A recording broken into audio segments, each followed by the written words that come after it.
Hello friends, Krishnamma starring by Satyadev. Director ఎవరు, music director ఎవరు, producer ఎవరు అనేటటువంటి సోది మనకు అక్కర్లేదు. వన్ అండ్ ఓన్లీ సత్యదేవ్ కోసం అయితే వెళ్ళొచ్చు అనమాట. ఎందుకంటే తన సినిమాలు అయితే వేరే లెవెల్ ఉంటాయి. బ్లఫ్ మాస్టర్ అయి ఉండొచ్చు, అంతకుముందు వచ్చినటువంటి ప్రతి సినిమాలు కూడా తన యాక్టింగ్ వేరే లెవెల్ ఉంటుంది. ఇంకా తన వాయిస్ గా నేను చాలా పెద్ద ఫ్యాన్ అనమాట. తన ఏ మూవీ వచ్చినా కానీ థియేటర్ లో వదిలిపెట్టకుండా చూస్తా. ఆ ఉద్దేశంతోనే దాదాపు చాలా అంటే చాలా గ్యాప్ ఇచ్చి తీసినటువంటి సినిమానే ఏ కృష్ణమ్మ. ట్రైలర్ విషయానికి వచ్చినట్టయితే అదిరిపోయింది. ఇక సినిమా ఎలా ఉందిరా అంటే మటుకి నాకైతే పిచ్చిగా నచ్చింది గాయస్. ఎక్సెప్ట్ ఫస్ట్ హాఫ్ అనమాట. ఫస్ట్ హాఫ్ ని అలా స్కిప్ చేసేయండి. ఆ తర్వాత ఇంటర్వెల్ తర్వాత కూర్చోండి, మీకు సినిమా ఎలా ఉంటుంది అంటే ఎలా ఉంటుంది. ఇప్పటిదాకా అంటే మన ప్రతీకారం తెచ్చుకోవడం గురించి చాలా సినిమాలు వచ్చాయి, రివెంజ్ తెచ్చుకోవడం గురించి. కానీ ఈ సినిమా ఏదైతే ఉందో ఒక మెట్టు ఎక్కినటువంటి ఫీలింగ్ అయితే 100% కలిగింది అనమాట.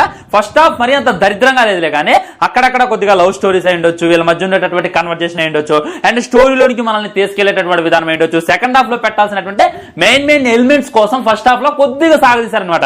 అది వదిలిపెడితే ఫస్ట్ హాఫ్ అయితే అదిరిపోయింది. ఇంకా సెకండ్ హాఫ్ లో అయితే ఇంకా ఎవరు కూడా సీట్ లో కూర్చోరు అనమాట, అలా కళ్ళాలు పెట్టి చూస్తారు.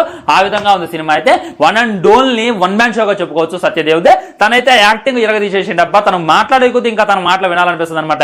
ఆ డైలాగులు కొట్టేదైనా అండ్ ప్రతీకారం తీర్చుకునేటటువంటి కొన్ని సీన్లు ఉంటాయి, వేరే లెవెల్ ఉంటాయి. స్టోరీ విషయానికి వచ్చినట్టయితే ముగ్గురు ఫ్రెండ్స్ ఉంటారు అనమాట. వాళ్ళు అనుకోకుండా ఒక ప్రమాదంలో అయితే చిక్కుకుంటారు. వాళ్ళు చెయ్యనటువంటి తప్పుకే వాళ్ళు పెద్ద ప్రమాదాలు అయితే చిక్కున్న తర్వాత మరి వాళ్ళు బయటకు వచ్చారనమాట. సో మేము చేయనటువంటి తప్పుకి వీళ్ళు మమ్మల్ని ఈ విధంగా చేశారు అనేటటువంటి ఉద్దేశంతో ప్రతీకారం తీర్చుకోవడం చుట్టూ ఈ సినిమా అయితే తిరిగిద్ది అనమాట. క్లైమాక్స్ వచ్చేసరికి కళ్ళమంటే నీళ్లు పెట్టుకుంటారు ఎవరైనా సరే.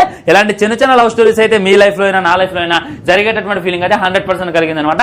మ్యూజిక్ విషయానికి వచ్చినట్టయితే పగిలిపోయింది అని చెప్పొచ్చు. ఆ బీజిఎం అయి ఉండొచ్చు, ఆ తీసుకెళ్లేటటువంటి విధానం అయి ఉండొచ్చు, ఆ సాంగ్స్ అయి ఉండొచ్చు, నాకైతే ఎక్కడో టచ్ అయ్యి అబ్బా. అండ్ కామెడీ విషయానికి వచ్చినట్టయితే అక్కడక్కడ అవసరం లేకపోయినా కానీ కామెడీ చేసేటటువంటి ప్రయత్నం చేశారు.